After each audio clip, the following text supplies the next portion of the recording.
I don't know, have multiple personalities and high and happy one day, and then depressed and down in the dumps the next. Is a person who has some sort of deficiency with their character. Squeezing two distinct personalities and sets of actions into one body. A person that changes moods. Like, they're happy one minute and then they could go sad or depressed. People that have very, very spontaneous mood swings, going from being completely happy to going completely berserk. Bipolar is crazy people.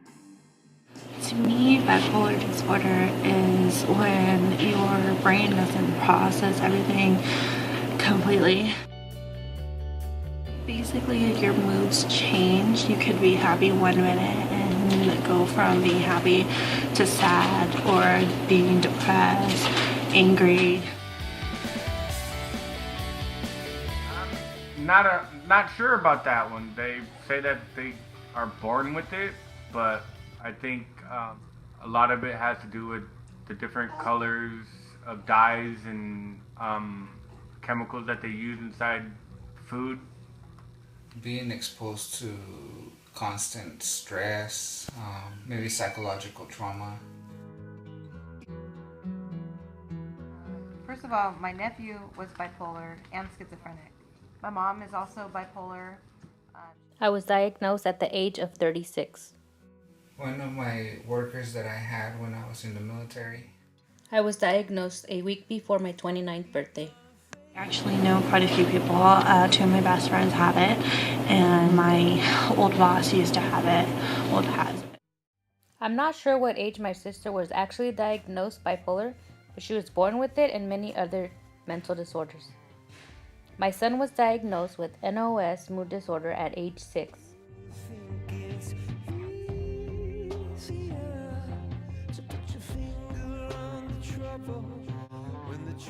She wasn't diagnosed until later on in her adult life.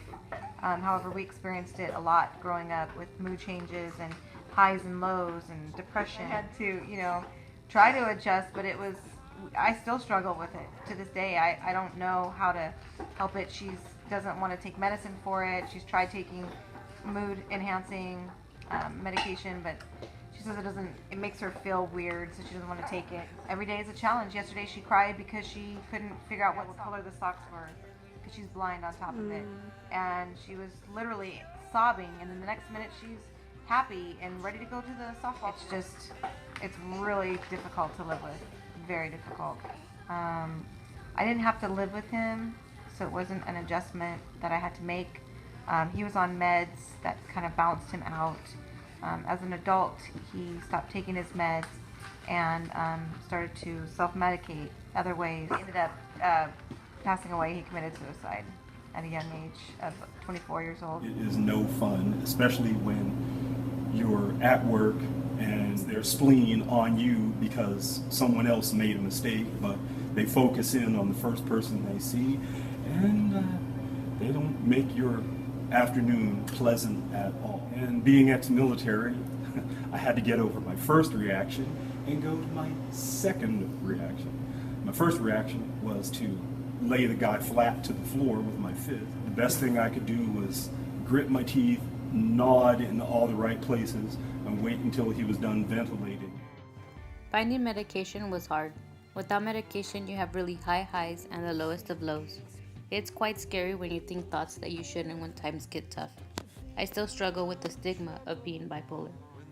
Set him up in situations where he wasn't going to be stressed out, figure out how to work around him whenever he had his mood swings and stuff like that. But overall, it was just mostly trying to give him work that wasn't going to stress him out.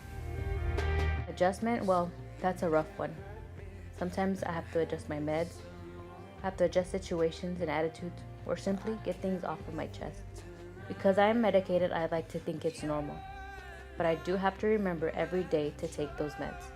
If I miss them, I can start a cycle going either up or down. I am always aware of my surroundings and my red flags. They signal me going in either direction. That's when I need to speak to someone, my spouse, a friend, or a doctor. I have to make quality sleep a priority.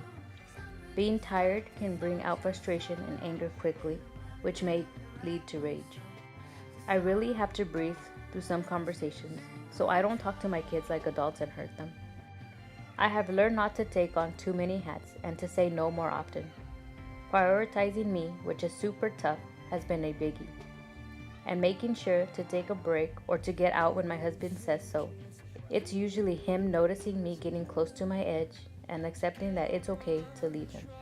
Sometimes it's pretty difficult only because, like I said, 1 minute they're completely fine and then you turn around the next minute they're mad or whatever, something, the littlest things set them off. So you have to watch what you say to them because they're so sensitive. Even though it could be the smallest thing in the world and not something that's not that big of a deal, they'll make a huge deal out of it. Perhaps it's just because my family has a long history of mental illness, but I find no other difference in living with or relating to people who are bipolar versus normal. The important thing is to remember when the person is cycling or has a major mood swing is just to remain calm. Getting upset does not help anything, but remain calm and keeping communication open is what helps to de-escalate the situations. Also, listen to what they say. If they want to be left alone, leave them alone.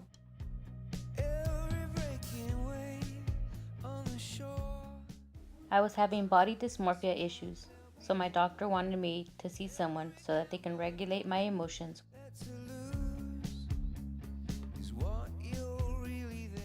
I was admitted to the hospital the week prior to my 29th birthday.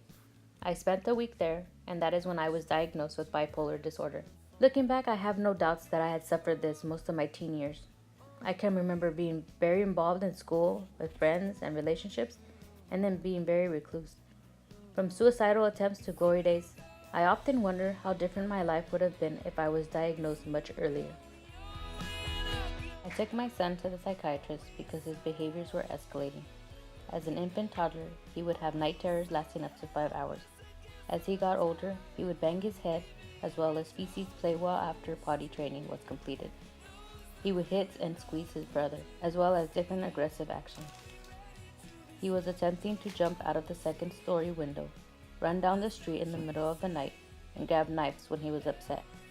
He would hear something completely opposite of what I would say. For example, I would ask, "Do you want popcorn?" He would translate to, "I hate you." His official diagnosis was not otherwise specified mood disorder. However, he is medicated for bipolar and schizophrenia.